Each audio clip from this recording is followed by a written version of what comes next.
سعودی عرب کے علماء کا فتویٰ ہے کہ بے نمازی جو جان بوجھ کر کے نماز نہیں پڑھتا ہے وہ کافر ہے، وہ کافر ہے۔ اور اتنا ہی نہیں، وہ کافر ہے، فرمایا کہ اس کو مسلمانوں کے قبرستان میں دفن بھی نہ کیا جائے۔ اگر اس کی بیوی نمازی ہے اور شوہر بے نمازی ہے تو چونکہ شوہر کافر ہو گیا ہے اس لیے بیوی اس کے ساتھ نہ رہے، نکاح کو ختم کر دیا جائے۔ یہاں تک فرمایا کہ وہ بے نمازی کافر ہے، اس کے ہاتھ کا ذبیحہ بھی جائز نہیں ہے۔ میرے بھائیوں، یہ فتوی اگر آج ہم انڈیا کے اپنے حالات پہ اگر ہم اس کو اپلائی کر دیں، فٹ کر دیں، آج سوچو کتنے لوگ ایسے ہوں گے جن کو مسلمانوں کے قبرستان میں جگہ تک نصیب نہیں ہوگی۔ سوچو میرے بھائیوں پھر حالات کیا ہوں گے اگر ہم یہ فتوی اگر ہم لگا دیں کہ بے نمازی کی قربانی صحیح نہیں ہے، تو کتنے لوگ ہوں گے جن کی قربانی کا کوئی مطلب ہی نہیں ہوگا۔ اور آپ نے کبھی سوچا ہے یہ قربانی جو آپ کرتے ہیں، یہ جس پیغمبر کی، جس نبی کی سنت کو آپ زندہ کرتے ہیں، جس نبی کی سنت کو آپ تازہ کرتے ہیں، اس نبی کی زندگی میں نماز کی کیا اہمیت تھی؟ اللہ اکبر۔ ابراہیم علیہ السلام کو دیکھو، اپنے لختے جگر اسماعیل کو اور اپنی بیوی ہاجرہ کو مکہ کی بیاب و گیا سرزمین میں چھوڑ کے جا رہے ہیں۔ جب مکہ کی سرزمین پہ چھوڑ کے جانے لگے، تھوڑی سی کھجوریں اور تھوڑا سا پانی ہے۔ اما ہاجرہ نے پوچھا کہ الا من تترکنا، اے میرے سرتاج کہاں جا رہے ہیں؟ کس کے سارے چھوڑ کے جا رہے ہیں؟ کس کے حوالے کر کے جا رہے ہیں؟ حضرت ابراہیم نے کوئی جواب نہیں دیا۔ پھر بی بی ہاجرہ نے فرمایا اللہ امرک بہذا، کیا آپ کو اللہ نے اس کا حکم دیا ہے؟ فرمایا ہاں، یہ اللہ کا حکم ہے، یہ اللہ کا فرمان ہے۔ اتنا سننا تھا، اتنا سننا تھا کہ اس اللہ کی بندی نے کیا جواب دیا۔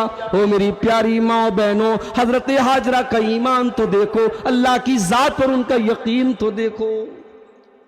کہتی ہیں کہ اگر اللہ کا حکم یہ ہے اذن لا یضیعن اللہ ابدا، اے میرے سرتاج اگر یہ اللہ کا حکم ہے تو اللہ تعالی ہمیں کبھی برباد نہیں کرے گا، اللہ ہمیں کبھی ضائع نہیں کرے گا۔ اگر اللہ کا حکم ہے، ہم اللہ کے امتحان پہ کھڑے اترنے کو تیار ہیں، اللہ ضرور ہماری حفاظت کرے گا۔ ابراہیم علیہ السلام چلنے لگے، تھوڑی دور آگے بڑھے، جب بیوی بچے نظروں سے اوجھل ہو گئے، آسمان کی طرف ہاتھ اٹھایا اور کیا دعا کرتے ہیں او لوگوں، ذرا دعا کے الفاظ پہ غور کرنا۔ ربنا انی اسکنت من ذریتی بواد غیر ذی زرع عند بیتک المحرم ربنا لیقیموا الصلاۃ۔ اے میرے پروردگار، اپنے بیوی بچے کو اس مکہ کی بیاب و گیا سرزمین میں چھوڑ کے جا رہا ہوں، اے اللہ تو میری اولاد کو توفیق دینا، میرے بیوی بچے کو توفیق دینا کہ وہ یہاں پر نماز قائم کرے۔ اللہ اکبر۔ یہ ہے نماز کی اہمیت۔ جس پیغمبر کی سنت کو ہم تازہ کرتے ہیں قربانی کے ذریعے، میرے پیارے ساتھیوں اپنے لخت جگر کو چھوڑ کے جا رہے ہیں تو یہ دعا کر کے جا رہے ہیں کہ اے اللہ یہاں نماز قائم کرنے کی تو توفیق دینا۔ اس کے بعد کہتے ہیں فَجَعَلْ أَفْئِدَةً مِّنَ النَّاسِ تَهْوِي إِلَيْهِمْ، اے اللہ ابھی تو مکہ میں کوئی آبادی بھی نہیں ہے، اے اللہ ابھی تو مکہ میں کوئی رہنے والا بھی نہیں ہے، اے اللہ تو لوگوں کے دلوں کو یہاں پھیر دے، اے اللہ تو توفیق دے کہ لوگ یہاں آنے کی کوشش کریں، لوگ یہاں آنے کے لیے لوگوں کے دل میں محبت پیدا ہو جائے۔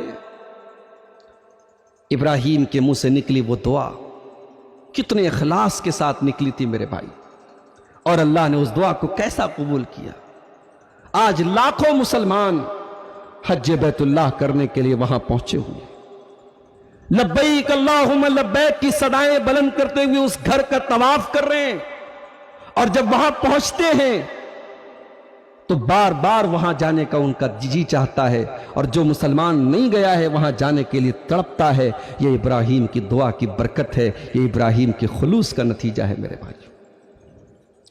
اور آگے بڑھو، ابراہیم تو چلے آئے، پانی ختم ہو گیا، کھجوریں ختم ہو گئیں، بچہ رونے لگا، بلکنے لگا۔ ماں تو ماں ہوتی ہے،